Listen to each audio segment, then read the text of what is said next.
Nico, welcome to Belgrade. Thank you, Nico. Welcome to our show in Arena Sport. And tell me, how are you? I'm good. This is a question the referee always asks me before the game, and I always tell him I'll let you know after the game. After the game. So I'll let you know tomorrow after the game. If you're good or if you're mad. Exactly. There is some special motivation when you come to play in Belgrade. I mean, Belgrade is one of the most, let's say, historical basket-wise city in Europe. So whenever you come here to play, before in Pioneer and now in Stark Arena, is always special. You know, you play in front of, it's either against Red Star or Partizan, in front of two of the best fan bases in EuroLeague. The crowd is always very active, let's say. They pressure too much? I don't know. I personally, I don't mind. I rather play in front of a full gym than in an empty gym. But it's nice. It's nice. You know, it's stimulating, I would say. Okay. So it's a special game always. Listen, last summer when you left Olimpia Milano, few articles in our newspapers was writing that you're coming to play for Partizan, Red Star. That was true or false? I don't know. Talking with Zeljko is true. I mean, no. The thing is, there was never something, let's say, real. There was an interest, but we never got to the point to talk about, what it could be. Oh, okay. So yeah, it was a rumor. Let's say a rumor. So after leaving the Milan, why Fenerbahce? You go to your ex-club. Why decide for repeat that? Because my main goal, since I haven't been able to achieve it yet, is to win EuroLeague. Fenerbahce but I mean, this summer was very ambitious in building a team to try to win EuroLeague after being in the Final Four. I talked with Sharas about how he sees the team, how he wants to play, and it was a very easy decision. Plus, I've been in Istanbul already for 2 years. Yeah, this club is a kind of family to me. Okay. I know a lot of people. I like the city. My wife was really excited to go back to Istanbul, so pretty easy decision. Sharas, he's one of the greatest coaches that you played for. So you play for Zeljko, you play for Messina, you play for D'Andrea Trinchieri. I tried them all, almost the highest level of the coaches. Yes. Can you compare a little bit how is Zeljko, how is Sharas, Messina, Andrea? What you learn from each of them? I learned a lot. Honestly, I'm really lucky that I've been able to be coached from such a coaches. They're all very demanding. This is the common thing, the things that put them all on the same level. Then of course there is somebody that is more more on details. Some others more on the psychology. They're all different, but all four, since you just talk about these four, they are very demanding, and the ultimate goal is always to win. So it's either win or problem. A lot of problems. Let's say this. I mean, pressuring too much because they want to win all the time. This is a very few players in EuroLeague on that level. So I mean that you support a lot and good that pressure because you play always good. Tell me something about the difference about you left after the Fenerbahce. You went to the NBA. Mm-hmm. Coaches there, coaches here. There's a lot of this. This is probably the biggest difference, I would say. And I always say that because before going to NBA, I had 2 years Andrea and 2 years Zeljko. They both didn't make my life easy in NBA because I was used from what they were expecting, what I wanted, and this is something in the NBA is not requested. And so I was processing the game as they taught me, but this didn't help me because I should have taught a little bit less. In NBA is more, about the one-on-one talent, is about more, with both Andrea and Zeljko, there is a lot of off-the-ball movement, a lot of back cuts. NBA, I was trying to do this, and they were like, no, stay out of the three-point line and shoot, but stay, don't move, don't set back picks, don't cut, stay there. And I was so used that I was keep doing these movements, and so there is a big difference, definitely. But you enjoy to play that role in the NBA. Honestly, the game is different. Totally different. Totally. I would say the first 3 months were pretty tough because I didn't know what I was. I was also coming from a surgery, so it was a little bit of a transition moment. But then I enjoy it. I think I had 3-4 months, pretty good months. Then COVID hit and didn't help me for sure. But again, I'm blessed and lucky that I've been able to play in the NBA for a couple coaches.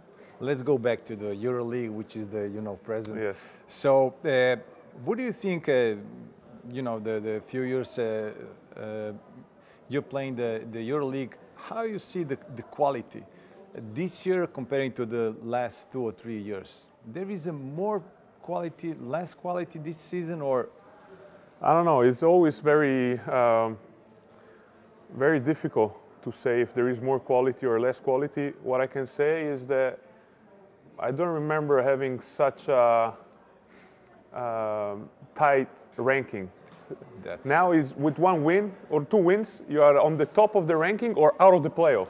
Yeah. And this is something you never seen.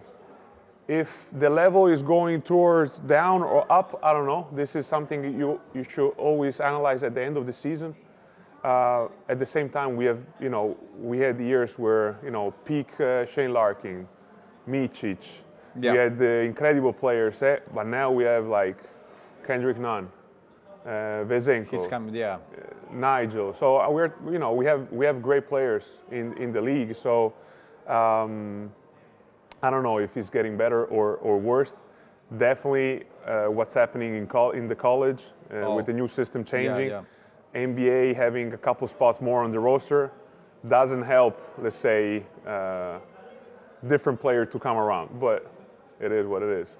So let's talk a little bit about, the young players who's coming, for example, from Italy, from Serbia. The roles.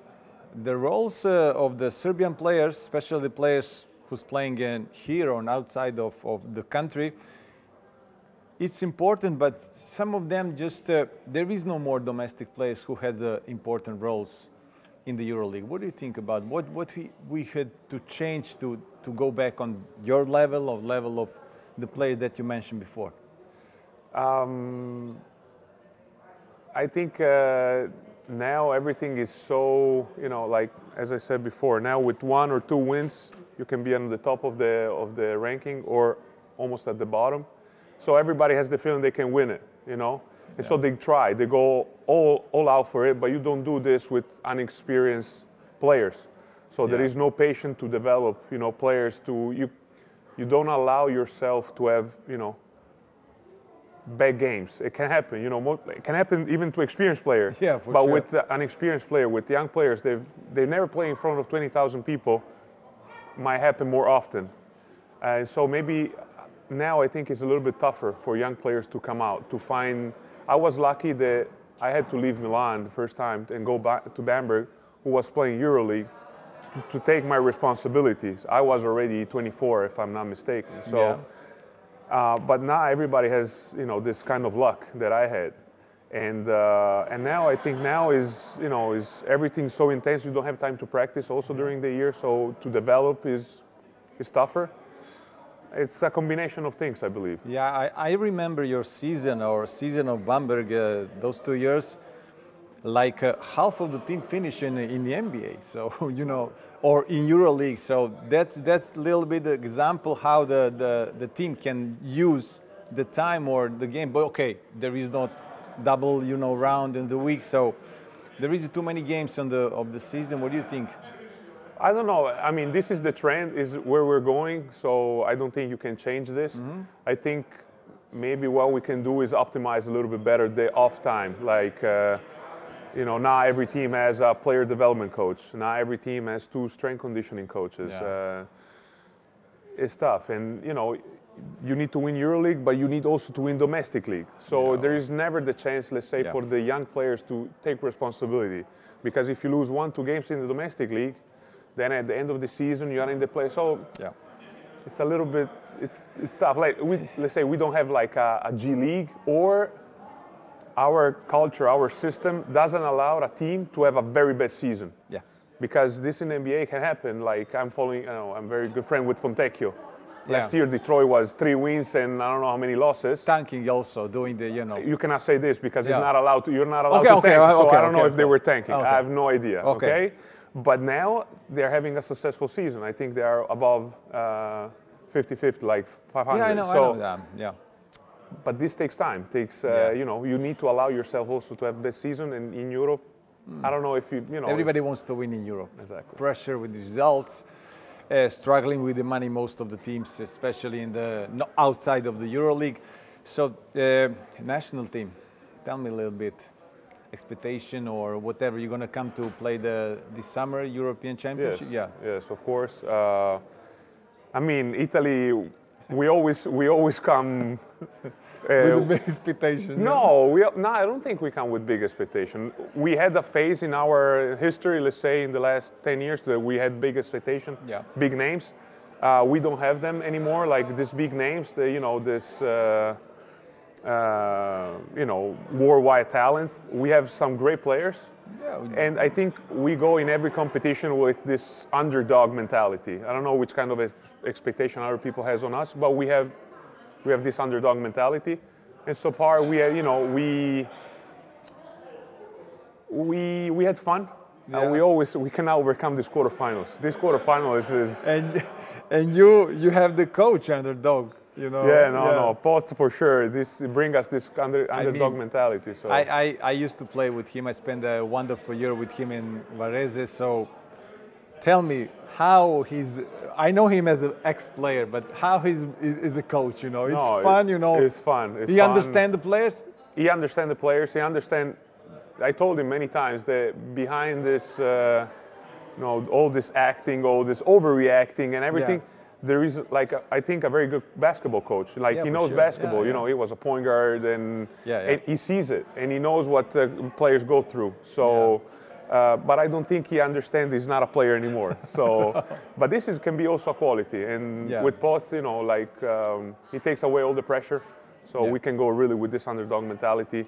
And again, let's see if we can overcome this quarterfinals. For sure. You are one of the, you know, candidates for the European Championship because, you know, it's the great tournament, but, you know. Yeah, you need to. Yeah, you need, but depends, you know, every summer we have to wait who's coming from the NBA, who's going to play, who's going to the past of the, you know, it's not Olympics, it's not the World Championship, like a third important competition in, you know, in FIBA. This is something that I think we've done a pretty good job as an Italian national team, that we have a core, that we really, we have fun staying together, we want to be together. So last year Fontecchio couldn't come, but he has a small problem with the foot, but every time he has the chance he's coming. So this is important also to have the spirit from the main players, and let's see if we can achieve something. Listen, thank you for your time. Good luck for the game tomorrow. And for all the crew, happy birthday, it's coming soon. Oh, thank you very much. Thank you very much. Thank you.